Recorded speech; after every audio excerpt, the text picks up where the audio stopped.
अस्सलाम वालेकुम जी, क्या हाल है? ठीक है आप? जैसा कि आपको पता है जी, कल होने लगा है फाइनल, इंडिया वर्सेस न्यूजीलैंड। पहले तो आई थिंक दोनों को कॉन्ग्रेचुलेशंस, क्योंकि दोनों फाइनल में खेलने जा रही हैं और दोनों डिज़र्व करती हैं। देखें, फाइनल खेलना आसान बात नहीं होती और दोनों टीमें फाइनल में आई हैं, अच्छी क्रिकेट खेल के आई हैं तो डिज़र्व भी करती हैं।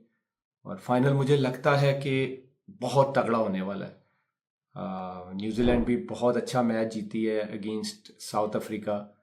नो डाउट कि इंडिया पिछला मैच जीत के आई है, लेकिन प्रेशर वाला मैच हुआ है। 19-20 के मैच इधर भी जा सकता था, इधर भी जा सकता था। और if you talk about New Zealand, जिस तरह का उन्होंने वन साइडेड मैच जीता है अगेंस्ट साउथ अफ्रीका, उनका कॉन्फिडेंस बहुत हाई होगा। और अगर आप कंपैरिजन करें बैटिंग का दोनों टीमों का, मुझे लगता है कि न्यूजीलैंड के ओपनर्स बहुत डेंजरस हैं। संजू सैमसन और इधर अभिषेक शर्मा, उधर टिम साइफर्ट और फिन एलन, जो इंडिया के ओपनर्स हैं, इसमें कोई शक नहीं है। संजू सैमसन अपनी लाइफ की बेस्ट फॉर्म में, इसमें कोई दो राय नहीं है कि उन्होंने जो दो इनिंग्सें खेली आउट क्लास, आई थिंक अपनी लाइफ की बेस्ट इनिंग्स वो खेल गए against West Indies and England. वो कि उनको चांस भी मिला, 15 पे हैरी ब्रूक ने उनका कैच छोड़ा, लेकिन क्रेडिट गोज टू हिम कि उन्होंने अपनी बारी को यूटिलाइज किया और इंडिया को एक प्लेटफॉर्म दिया कि सेमीफाइनल से वो फाइनल में जाए। अब अभिषेक शर्मा, नो डाउट कि वो डेंजरस तो हैं, लेकिन अभी वो बहुत अंडर प्रेशर हैं क्योंकि परफॉर्म नहीं कर रहे। लेकिन अगर ऑन द डे उनकी लग गई, तो जब उनकी लगती हैं तो वो गेम को तो वन साइड कर सकते हैं। लेकिन अगर आप टिम साइफर्ट और फिन एलन की तरफ जाएं तो ये बहुत डेंजरस हैं दोनों। ये 200 की स्ट्राइक से खेलते हैं और दोनों में से एक भी 6 ओवर खेल जाए तो फिन एलन का आपने देखा कि वो क्या कर सकते हैं। साउथ अफ्रीका के अगेंस्ट उन्होंने क्या किया। अब नंबर 3 पे आते हैं कि ईशान किशन उनके इम्पैक्टफुल इनिंग खेल रहे हैं। इधर रविंद्रा है, रविंद्रा भी वेरी गुड क्रिकेटर के वो ऑन द डे किसी भी टीम को डैमेज कर सकते हैं। ओवरऑल अगर बैटिंग आप देखें कि दोनों की बैटिंग जो ना फॉर्म में है, कहीं ना कहीं हर प्लेयर जो है वो इम्पैक्ट डाल रहा है। इंडिया में अपार्ट फ्रॉम सूर्या कुमार यादव मुझे नहीं लगता कि अपनी लाइफ की बेस्ट फॉर्म में है, लेकिन बाकियों को जो जो रोल मिल रहा है वो इम्पैक्टफुल इनिंग खेल रहे हैं। आपने देखा होगा कि बड़ी इनिंग्स नजर नहीं आ रही होंगी अपार्ट फ्रॉम संजू सैमसन, लेकिन इम्पैक्टफुल अगर 30 किया है तो 10-12 बॉलों पे, 15 बॉलों पे, और ये टी ट्वेंटी में यही चाहिए होता है।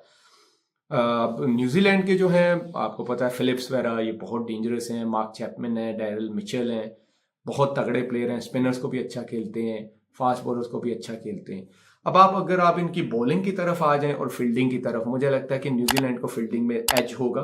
न्यूजीलैंड की फील्डिंग ज़रा तगड़ी है, उनकी ग्राउंड फील्डिंग, उनकी कैचिंग इंडिया की उस तरह की नहीं है। इवन आप जाके रिकॉर्ड भी देखें, इंडिया का इस वर्ल्ड कप में फील्डिंग का रिकॉर्ड अच्छा नहीं है। और दूसरा ये है कि मुझे जो लगता है बॉलिंग बॉलिंग अब ये है कि अब आप देखें, इंडिया में सिवाय बुमराह के कोई उस तरह इतनी अच्छी बॉलिंग नहीं कर रहा, ये आप लोग भी जानते हैं।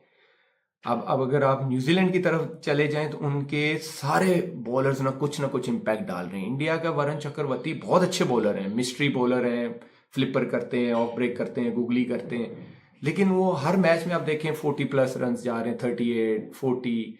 पांड्या ने भी पिछले मैच में भी पहले 2-3 ओवर में मार खाई, आखिर में एक अच्छा ओवर कर गए। बुमराह, मैं तो कहता हूँ बुमराह इस जनरेशन का वाइड बॉल में स्पेशली बेस्ट बॉलर है, उस जैसा कोई भी नहीं है। आई थिंक इस टाइम वर्ल्ड का बेस्ट बॉलर अगर आप वाइट बॉल में मेरे से पूछेंगे तो इस बुमराह, और कोई नहीं है मुझे नहीं लगता, क्योंकि जो उन्होंने प्रेशर में 2 ओवर किए हैं, डेथ ओवर्स, वो मुझे लगता है बुमराह के अलावा कोई नहीं कर सकता था। उनकी जो परफेक्शन थी, एग्जीक्यूशन थी, स्लो बॉल्स की, यॉर्कर्स की, टॉप नॉच।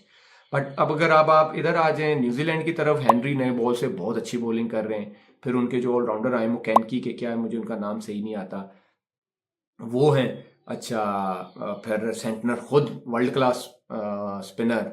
फिर लुकी फॉर्गिसन, वो पेस के साथ स्लो यॉर्कर्स, वो बहुत अच्छी बॉलिंग कर रहे हैं। फिर रविंद्रा को बड़ा स्मार्टली यूज कर रहे हैं सेंटनर जो है, वो जहां देखें जरूरत पड़ती है उनके 2-3 ओवर निकलवा देते हैं।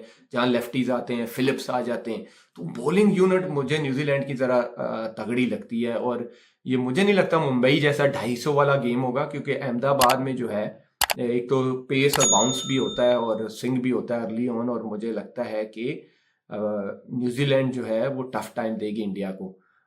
देखिए इसमें कोई भी जीते या हारे, लेकिन दोनों टीमें फाइनल खेल रही हैं, ये बहुत बहुत बड़ी बात है। लेकिन अगर मैं ओवरऑल देखूं तो बॉलिंग में जिसकी फॉर्म, बैटिंग में दोनों की एक जैसी मुझे लग रही है, लेकिन जो न्यूजीलैंड का मुझे पलड़ा भारी लग रहा है बॉलिंग में और फील्डिंग में, और यही डिफरेंस डालते हैं। आपने देखा है पिछले मैच में भी कैचेस ने ही डिफरेंस डाला है। अगर हैरी ब्रूक ने एक संजू सैमसन का कैच छोड़ा, एक आई थिंक पांड्या का छोड़ा, और दोनों ने कॉस्ट किया। और उसकी दूसरी साइड पे अक्षर पटेल के आप दोनों कैचेस देख लें, वो मैच विनिंग कैचेस है। अगर वो विल जैक्स का वो कैच ना पकड़ते, एक तो वो छक्का हो जाता, और विल जैक्स मुझे लगता है खेलते रहते बैथल के साथ तो वो एक ओवर पहले ही चेज हो जाना था। तो ये डिफरेंस है। इस डिफरेंस को देखते हुए मुझे लगता है कि न्यूजीलैंड का पलड़ा भारी है और वो ये जीत सकता है। अगर उसने इंग्लैंड वाली गलतियां ना की तो मुझे लगता है वो इंडिया से मैच जीत सकता है। और इंडिया, आपको पता है कि होम ग्राउंड है, होम क्राउड है, 1 लाख से ज्यादा बंदा बैठा होगा, इसमें कोई शक नहीं है।